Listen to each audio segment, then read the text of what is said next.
She almost died for a shape. And the worst part? She almost did not tell anyone. This is Tiwa's story. Tiwa stood in front of the mirror. For the third time that morning. Same body. Same reflection. Same girl staring back at her. With eyes that were slowly learning to find fault in everything they saw. She was 22 years old. She lived in a one-room apartment in StoryThe, Lagos. She had a small fan that only worked when it felt like it. A gas cooker she shared with her neighbor, Mama Tund, and a mirror she had bought from Balagan Market for 500 naira. The mirror had a small crack on the left side, but Tiwa kept it anyway. She told herself it was because she had no money to replace it. The truth was, she was used to looking at broken things and calling them good enough. She turned sideways, then forward, then sideways again. Her body was slim, long limbs, flat stomach, narrow hips. Her mother had always said she had a dancer's body. Her aunt said she looked elegant. Her father, before he passed, used to call her Omo Alade, child of the crown. But none of those voices were loud enough anymore. Not since the evening at Adi's birthday party 3 months ago, when Adi's had looked her up and down in that yellow dress and laughed. Not a cruel laugh, just a casual one, the kind that is almost worse, and said, "Tiwa, honestly, you are shaped like a broom handle. Eat something, babe." The table had laughed. Not everyone. Maybe 3 people. But in Tiwa's memory, the whole room had laughed. The music had stopped. Everyone had turned to look. 3 months later, she was still standing in front of this cracked mirror, hearing it. The algorithm knew what it was doing. 1 saved post became 10. 10 became 100. And before Tiwa fully understood what was happening, her entire feed had become a gallery of transformation. Before and after photos, lined up side by side, like evidence in a court case. The defense always being, "You could look like this too." The girls were beautiful. Tiwa did not deny that. Curves that looked sculpted. Skin that glowed. Confidence that jumped through the screen. Their captions said things like, "Finally feeling like myself. Best decision I ever made. Don't let anyone tell you how to feel about your body. Do what makes you happy." She would read those captions and feel 2 things at the same time. Inspired and hollow. At work, she was focused and capable. She worked at a printing company on Apapa Road. She was good at her job. She knew she was good at her job. But when she came home, and the lights were low, and the fan was humming, and the city outside was making its loud Lagos noise, she would lie on her bed and scroll. She found a blog, then a WhatsApp group, then a private Telegram channel. Girls sharing clinic names, recovery photos, payment plans. By morning, she had a number saved in her phone under the name Taylor, so that if anyone saw it, it would mean nothing. The number was for a clinic in Mushin. Kemi had known Tiwa since secondary school. They had shared textbooks, shared heartbreaks, shared the last piece of meat in a pot of soup without fighting over it, which, in Lagos, is the highest form of friendship. One Saturday afternoon, over pepper soup and ojulegba, Kemi leaned forward and said, "You have been quiet. Talk to me." "I am fine," Tiwa said. "You have said that 4 times this month. And each time your face looks less fine." Tiwa smiled. "I am just tired. Work stress." Kemi looked at her for a long moment. Then let it go. Tiwa felt relieved. And guilty. At the same time. She could not tell Kemi. Not because Kemi would judge her. But because saying it out loud to someone who loved her would make it real. In a way she was not ready for. So she kept saving money quietly. She skipped the Owambi in December. She stopped buying the expensive moisturizer she loved. She packed her lunch every day. Instead of buying food at work, she calculated, planned, and sacrificed. With the discipline of someone training for something. By February, she had 850,000 naira. She made the call. Address led to a street. She had to ask 3 Okada riders to find. The building was painted cream. Or it had been, once. Now the paint was peeling. In thick flakes. The signboard above the door was slightly crooked. Excel Aesthetics and Wellness Center. Inside, the waiting room had 4 plastic chairs. A small television showing a Nollywood film. With no sound. And a receptionist who barely looked up when Tiwa entered. Something about the place made her stomach move. Not a sharp feeling. A slow one. The kind you explain away. Because you have already come this far. She explained it away. The doctor came out. After 20 minutes. Confident. Smooth. He showed her a binder of photographs. He explained the procedure. With technical words. She did not fully understand. She had written 10 questions. In her notes app. But in the room. Under his confident gaze. Most of them evaporated. She did not ask how many procedures he had performed. She did not ask to see his certificates. She did not ask what his emergency protocol was. She asked how long recovery would take. And whether she would see results. In 2 weeks. He said yes to both. She paid in cash. She signed the form. Without reading all of it. She went home.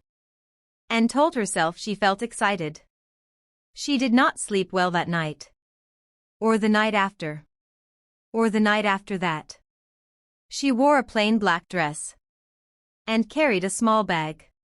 She told her office. She had a family emergency. She told Kemi. She had a doctor's appointment. She told her mother. Nothing at all. The procedure room was cold. There was a narrow bed. With paper covering it. The kind that crinkles when you move. There was a bright overhead light.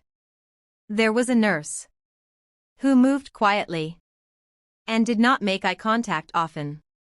There was music playing softly from somewhere.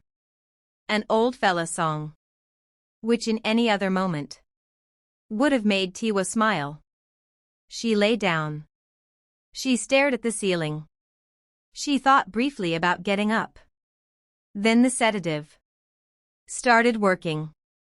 And the thought floated away. She woke up. Screaming. Not loudly.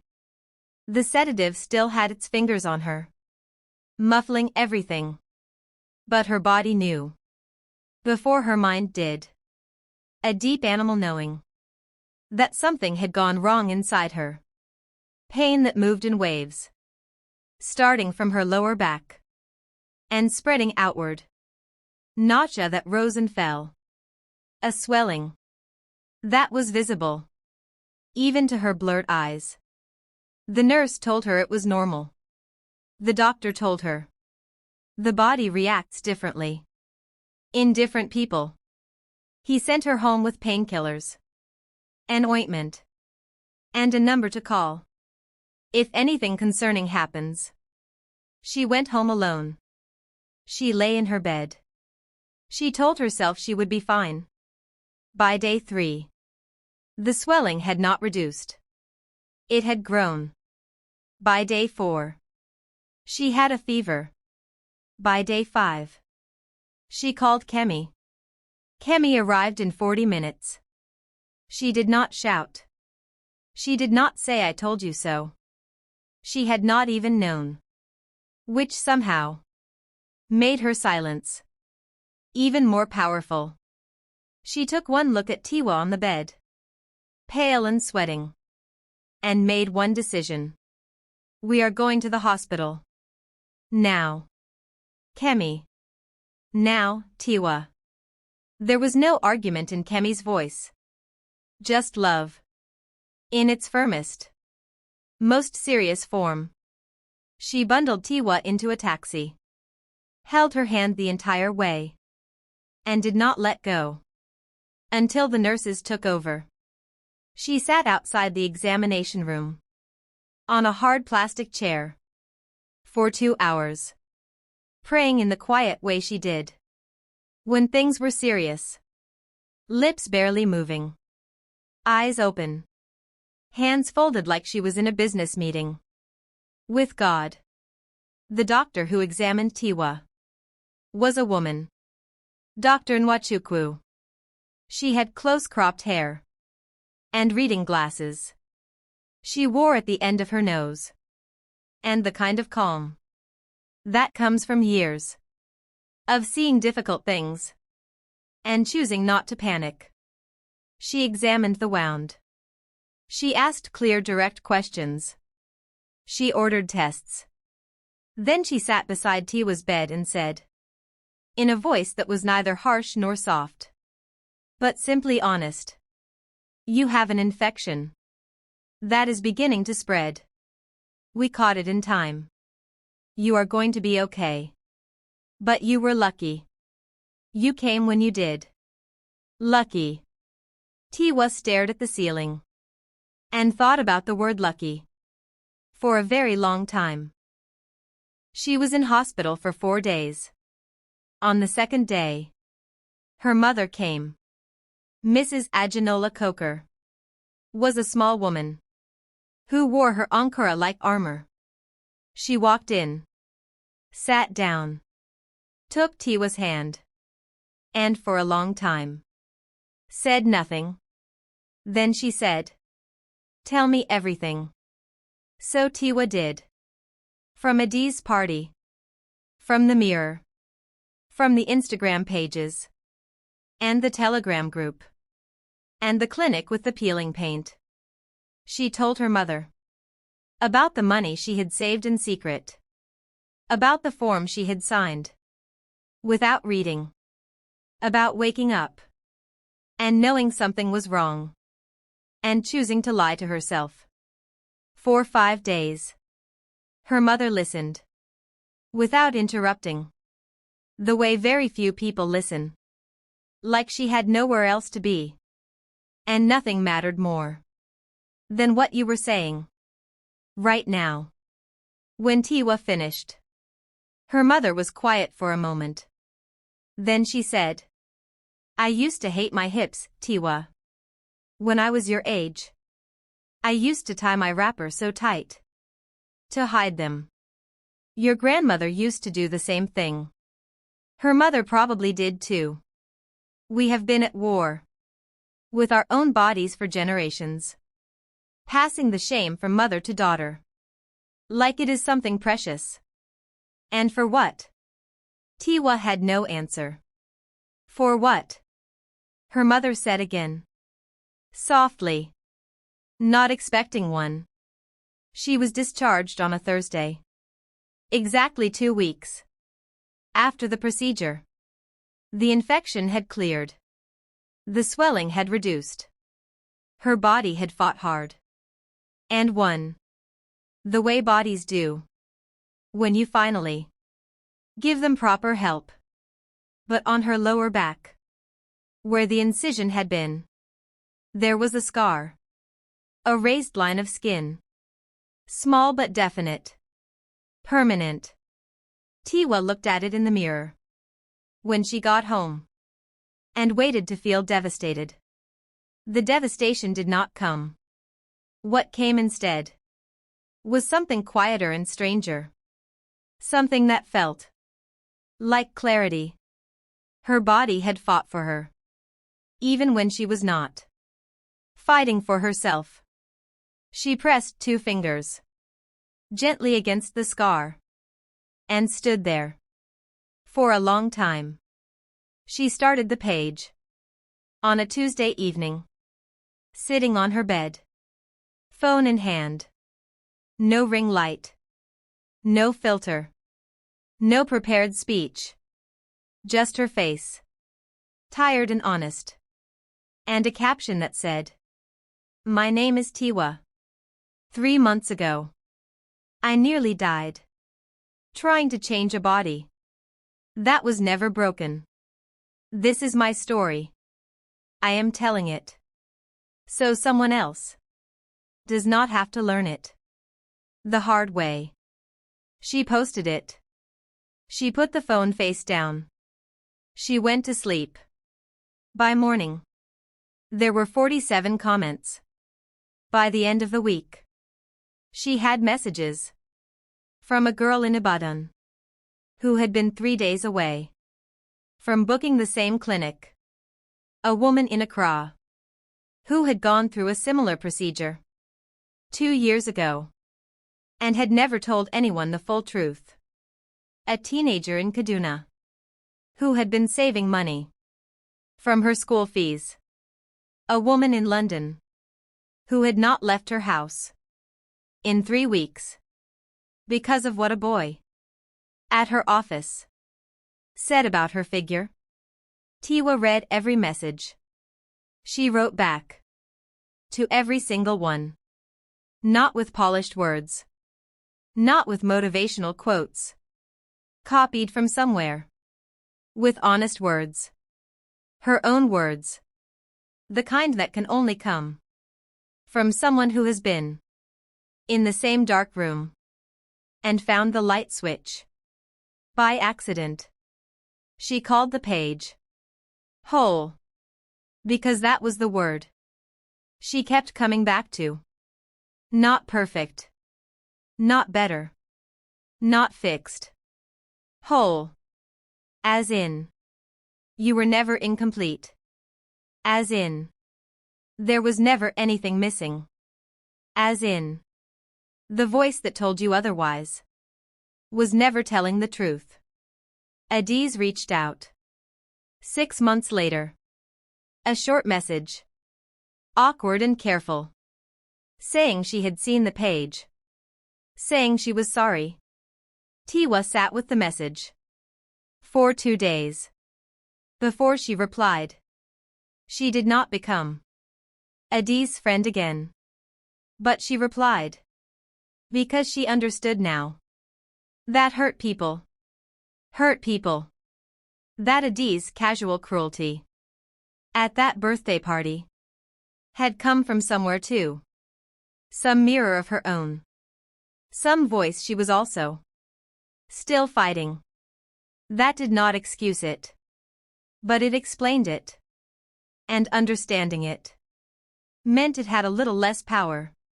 She still stood in front of her mirror every morning. Same girl.